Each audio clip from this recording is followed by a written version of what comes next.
Bismillah ar-Rahman ar-Rahim. Inshallah, today I will start the fourth day lecture of Imam alayhi salam. On the fourth day, Imam alayhi salam taught Mufaddhal rationale behind troubles and miseries and detailed account of calamities and catastrophes. These things ignorant people marshal as an argument for denial of creation and purposeful design of the Creator. In this session, Imam alayhi salam's style was to answer typical questions raised by atheists.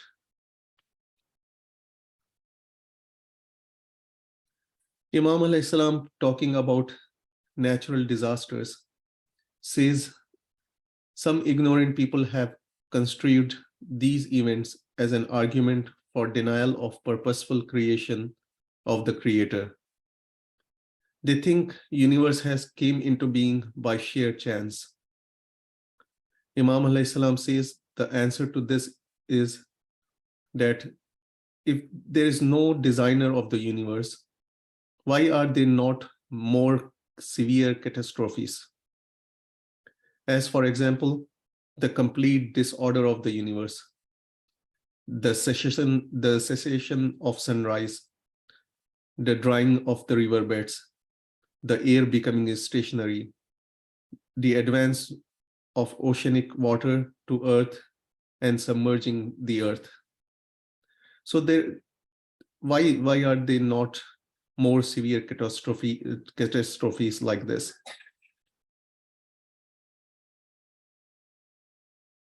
Next, Imam alayhi salam says, like, who guards all these events?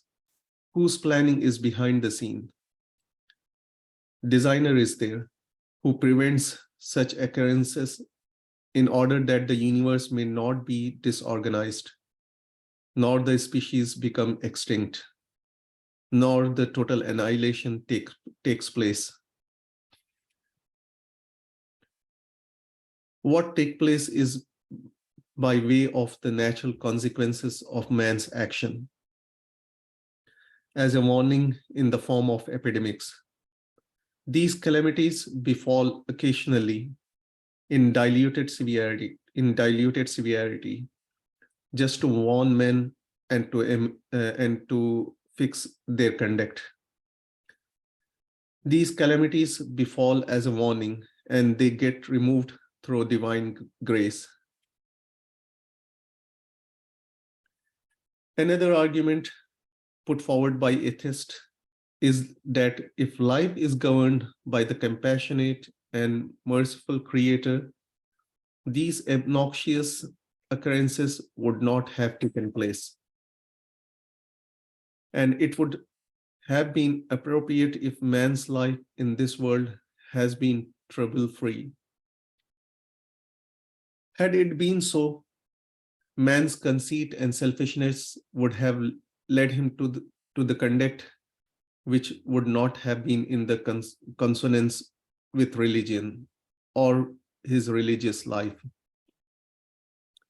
Who would have held himself back from moral turpitude or put in efforts for virtuous conduct when he had known himself as a sure recipient of blessings of the hereafter?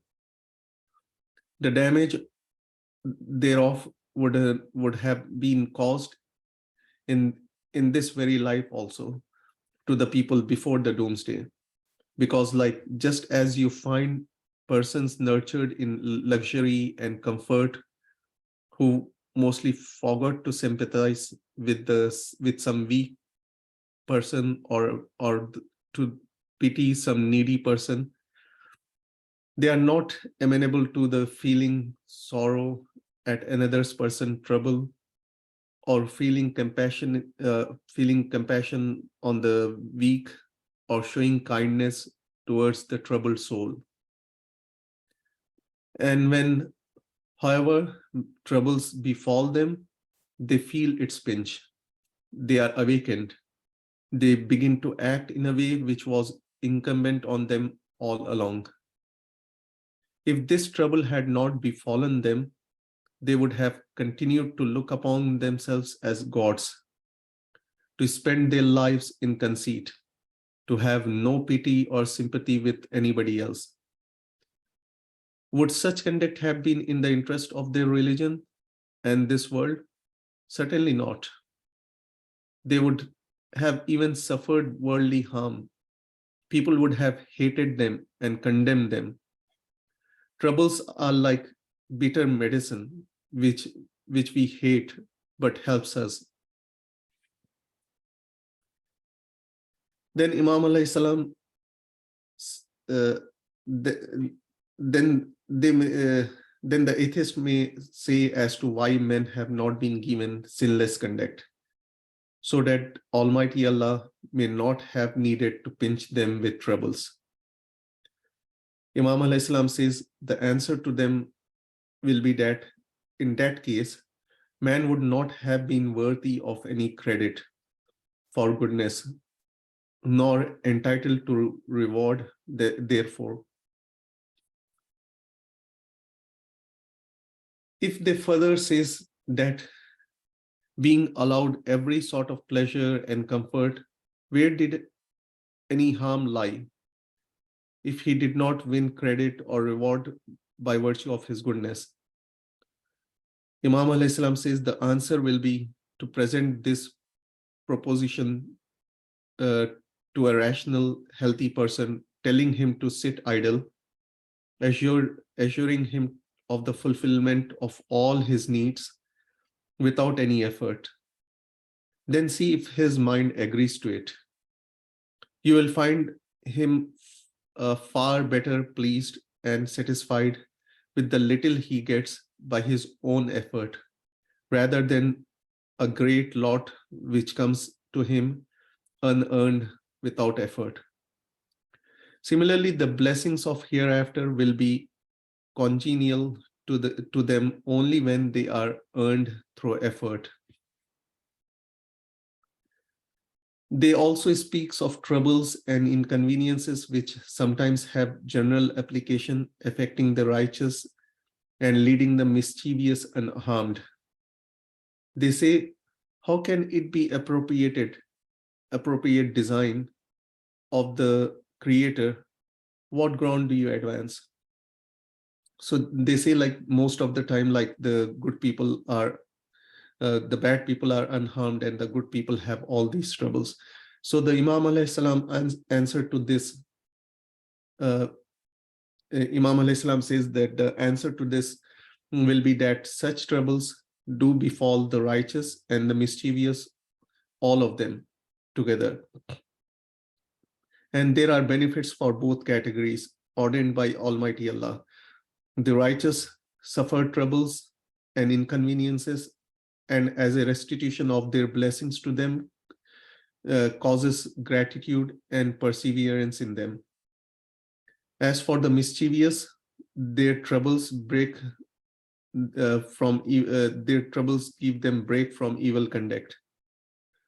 Then Imam alayhi salam says that the Almighty Allah diverts the consequences of all such actions by his omniscience and omnipotence towards betterment, just as when a tree is broken down by wind, a good carpenter turns it to the beneficial use. If they were altogether relieved of troubles, they would have transgressed the limits of sinfulness, just as the people of bygone ages did, so that they had to be destroyed by delays, by storms, and to clear the earth of them. Then about death, Imam alayhi salam says, there is a one point fixed in the mind of these denials of design and purpose, to wit, death and annihilation, to make fun of death and annihilation. They think that it would have been proper if man would have been given everlasting lives without any trouble or harm. Just see that if all men had lived everlasting lives, this earth would have become too narrow for them. They would not have had room enough for their dwellings, their agriculture, and the provision of new requirements for leading their lives. Notwithstanding the constant acts of death working all the times, while they still quarrel in regards to dwelling and cropping and the cropping fields, even wars are fought with bloodshed on their account. So what would have been the condition if no one had died while the reproduction of new individuals continued? Now, even when the death continued, we have all these difficulties and wars and fights for land. So if there is no death, just imagine what would be the situation. What would have been the stake if none had ever died? People would have been overpowered by greed, lust, hard-heartedness. If they had been assured of everlasting lives, no one would have been contented with his possessions. No one would have liked to part with anything for the needy. They would have been tired of life and all the mundane activities. The man with long life get tired of it, yearns, ask for death to supervene and provide relief.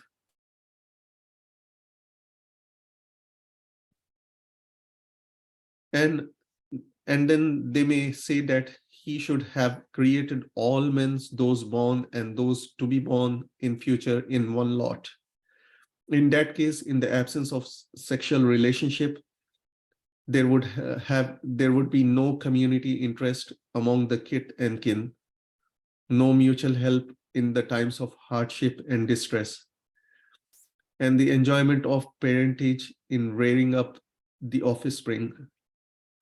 This shows clearly that whatever direction the fancy moves away from the purposeful design, it proves to be untenable, absurd, and preposterous. So here I'm going to end this session. Inshallah, I will continue on this topic next time. Jazakallah.